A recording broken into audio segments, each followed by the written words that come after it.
जय जय श्री राम साथियों।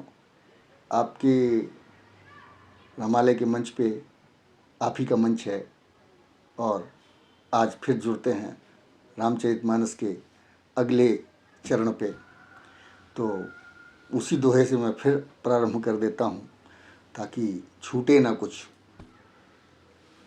भलो भलाही पे लहई लहैन चाहिए नीचु सुधा सराहय अमरता गरल सराहय मीचु सियापति राम जय जय राम मेरे प्रभु राम जय जय राम। अब मैं अर्थ सहित चौपाइयाँ भी बताऊंगा ताकि थोड़ा थोड़ा इसमें आपको भी जागृत हो, इसकी उत्कंठा बढ़े, आपको इसकी सुनने की, आपको समझने की।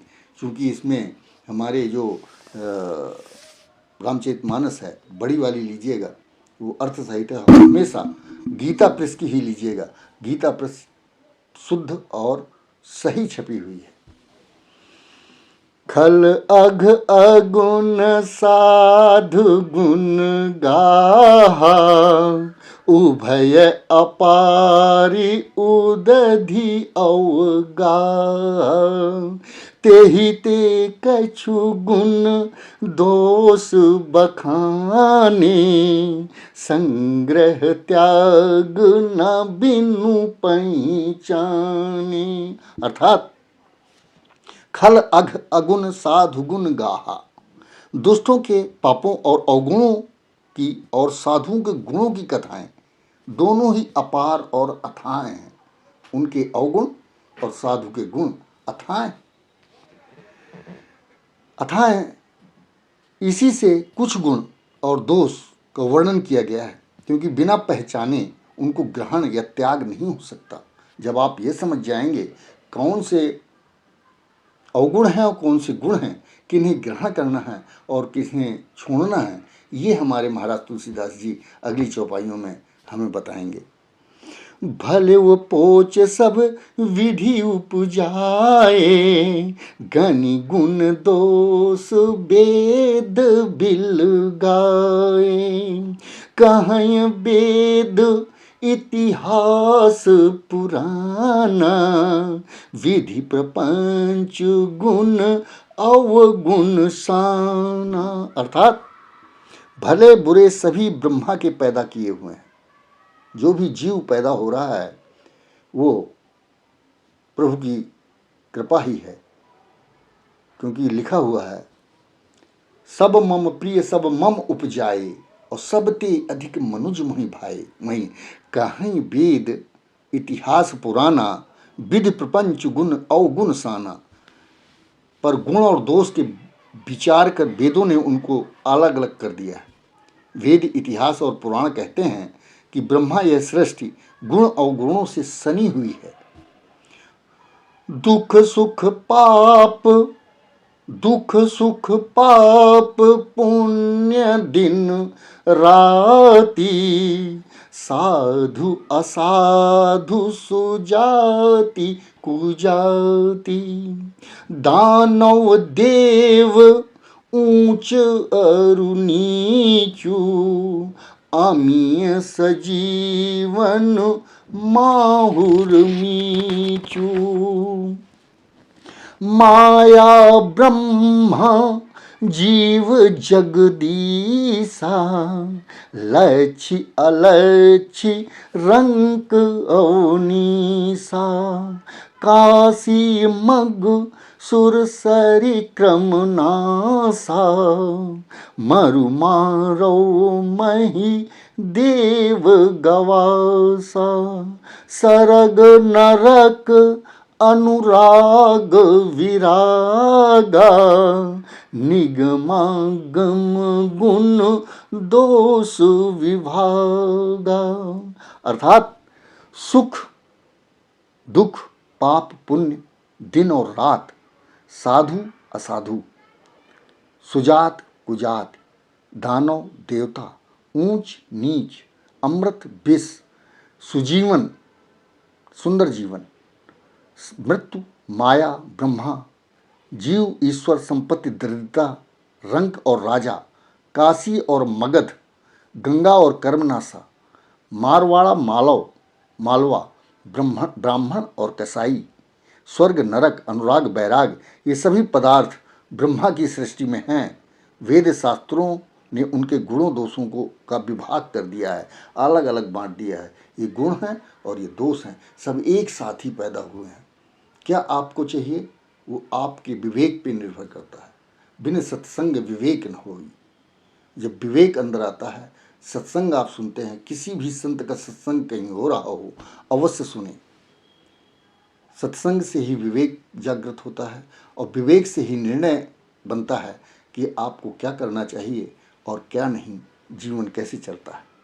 दोहा है, जड़ चेतन गुण दोषमय विश्व कीन्ह करतार, संत हंस गुण गहय पे परिहरि बारी विकार, सियापति राम जय जय राम, मेरे प्रभु राम जय जय राम। विधाता ने इस जड़ चेतन विश्व को गुण दोष में रचा है, किंतु संत रूपी हंस दोष रूपी जल को छोड़कर गुण रूपी दूध को ही ग्रहण करते हैं। ये है, जो दोष हैं जल रूपी उनको हंस छोड़ देता है और गुण रूपी दूध को ग्रहण करता है। ये महाराज संत तुलसीदास जी बता रहे हैं कि दोनों ही आपको मिलेंगे, गुण भी और दोष भी। तो आपको क्या ग्रहण करना है वो आपका विवेक बताएगा। अस विवेक जब दे ये विधाता, कौन देता है विवेक? विधाता देते हैं। अस विवेक जब दे ये विधाता, तब तज दोष गुण ही मनुराता। काल स्वभाव करम बरियाई, भले प्रकृति बस चुकय भलाई। विधाता जब इस प्रकार हंस जैसा विवेक आपको देता है, तब दोषों को छोड़कर मन गुणों में अनुरक्त हो जाता है और गुण ग्रहण करने लगता है, दोष देखने लग जाता है, दोष की परख हो जाती है, क्या ग्रहण करना है वो आ जाता है।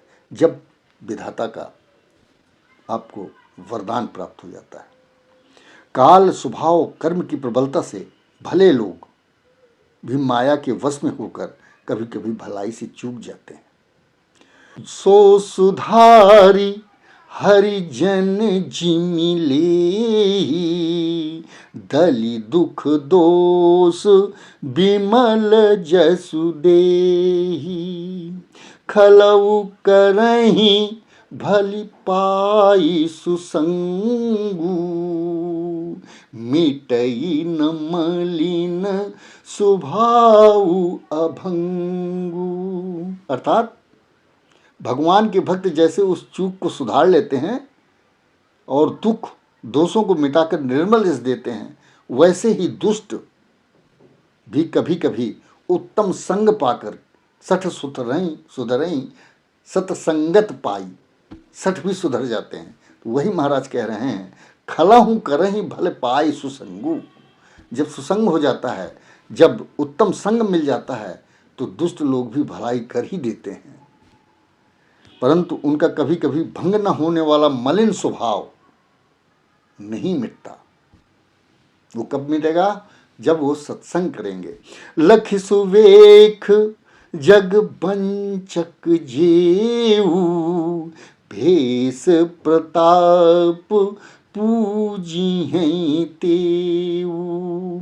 उघरहि अंत ना होई निबाहु, काल नेमि जिमि रावण राहु।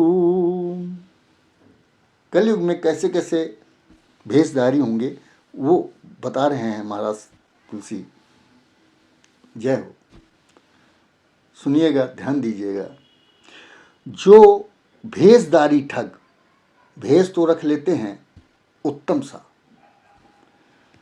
साधु जैसा, बेस बनाए देखकर बेस के प्रताप से जगत उनको पूजता है, परंतु एक ना एक दिन वे चौड़े में आ ही जाते हैं।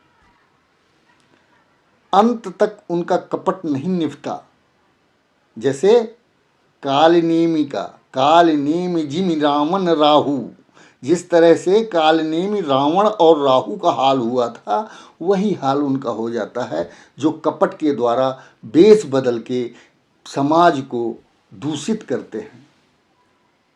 मन में कुछ मलिनता होती है और दिखाते हैं साधु जैसा रूप, वो कलयुग में उसी कालनेमी की तरह ही खुल जाती है उनकी पोल और रावण जैसा हाल हो जाता है उनका। ये आप प्रत्यक्ष दर्शन कर रहे होंगे, जो आजकल सभी आप जानते हैं, सब कुछ आप समाचार पत्रों में पढ़ते होंगे।